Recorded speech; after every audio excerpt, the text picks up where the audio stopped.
Hora de conversar com Mônica Bergamo. O governo brasileiro, me parece, de forma acertada, tem adotado muita cautela, né, em relação à possibilidade de uma guerra comercial com os Estados Unidos. Eu me lembrei do ex-presidente falando em resolver na pólvora, lembra, Mônica?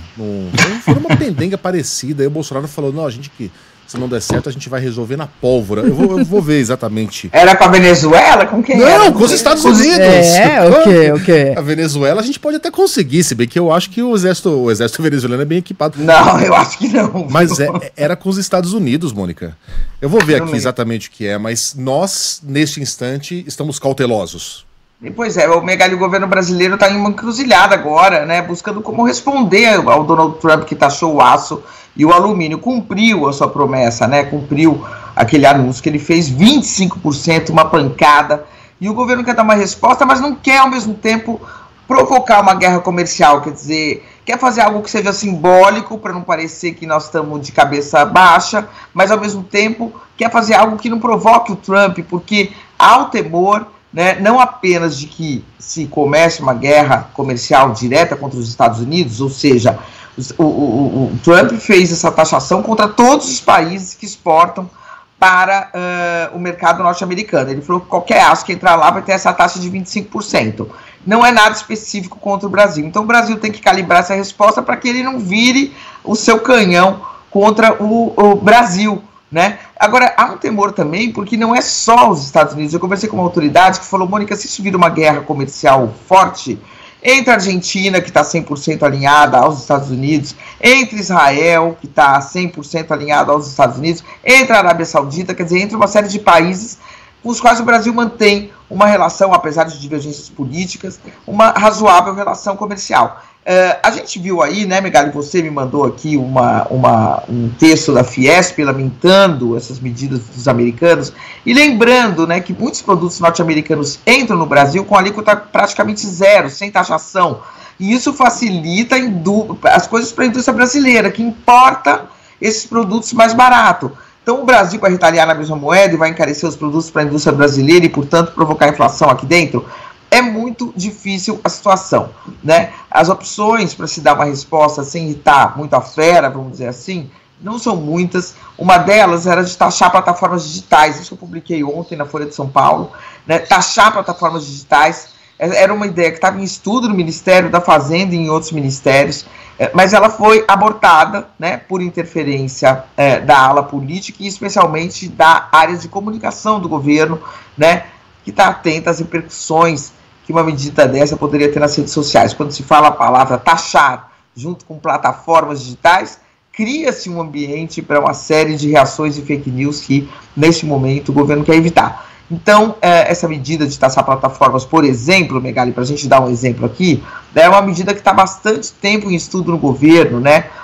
Se trata de adotar um imposto chamado Digital Tax, que é um imposto já adotado no Canadá. Por exemplo, o Canadá coloca uma alíquota de 3%, não sobre produtos importados, sobre a blusinha importada via internet da China, não. Sobre o que grandes plataformas faturam no Canadá com o engajamento dos canadenses, com dados, com conteúdo. Então vamos pegar um exemplo aqui, Spotify, me deram esse exemplo, né? Streaming de música, de vídeos, de podcasts. Tem diversos assinantes. Toda essa movimentação financeira gigante que eles têm aqui no Brasil não é taxada, não paga imposto aqui, paga imposto fora. Então é esse tipo de taxação sobre a receita que as plataformas oferem com determinados serviços que lucrando com dados de brasileiros, com engajamento de brasileiros. Essa era a meta, quer dizer, uma taxação muito pequena, simples, específica e mais simbólica do que tudo, mas foi abortada. Então, ou seja, eu estou dando esse exemplo, Megali, para a gente ver a dificuldade que o governo brasileiro vai ter de dar uma resposta que seja uma resposta que pareça altiva, mas que não piore o cenário. Então temos aí Fiesp se manifestando, daqui a pouco vão vir novas manifestações, mas uma situação difícil aí que o governo brasileiro está. Eu estou tentando desde 6 horas da manhã falar com autoridades brasileiras, todo mundo em reunião, para dar essa resposta, Megali. Mas reunião com o presidente ou ontem foi o Alckmin, né? Uhum.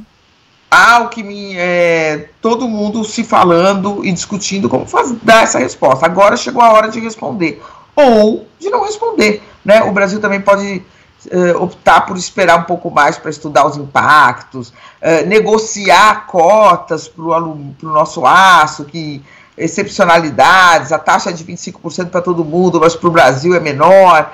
Quer dizer, canais aí para tentar escapar do assunto, né, Megali? Porque era um assunto de fato que o Brasil não provocou e não queria estar enfrentando. Essa ideia de taxar redes sociais e streamings tem a vantagem de que é uma taxação que não incide sobre nenhum item da cadeia de produção, né? Uhum.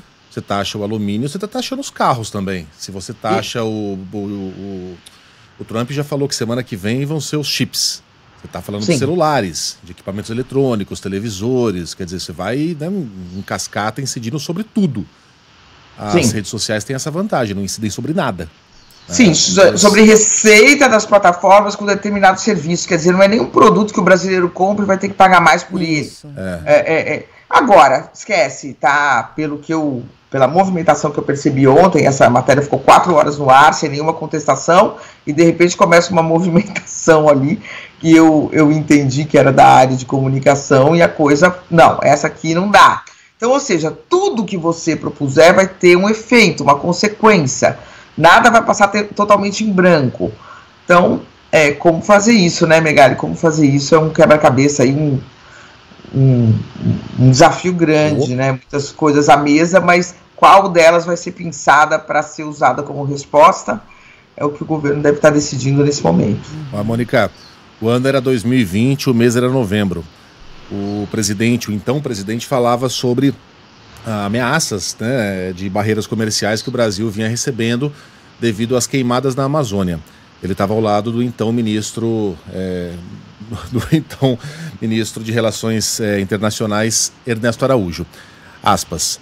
Assistimos há pouco um grande candidato à chefia de Estado, era o Biden, tá? Ele não falou o nome, mas era o Biden, que tinha falado há pouco. Dizer que se eu não apagar o fogo da Amazônia, levanta barreiras comerciais contra o Brasil. E como nós podemos fazer frente a tudo isso? Apenas a diplomacia não dá, né, Ernesto? Porque quando acabar a saliva tem que ter pólvora. Senão não funciona. Não precisa nem usar a pólvora, mas tem que mostrar que nós temos. Nós temos. Não, nós temos. Os americanos, caramba, os caras estão bem equipados. Agora eu acho que seria curioso a gente comparar as reações do Bolsonaro naquele momento contra o Biden das reações que ele vai ter agora, se é que ele vai comentar algo dessas medidas do Trump que prejudicam, obviamente, o Brasil, né? Uma coisa é uma ameaça também de barreira, outra coisa é efetivamente aumento de uma taxação, né? Sim, tudo falhado. Foi erguida uma barreira, né, forte, não dirigida apenas ao Brasil, mas que afeta diretamente o Brasil. É isso. Mônica, qualquer novidade é só avisar. Bom trabalho. Até amanhã. Valeu, até amanhã. Agora são 8h20.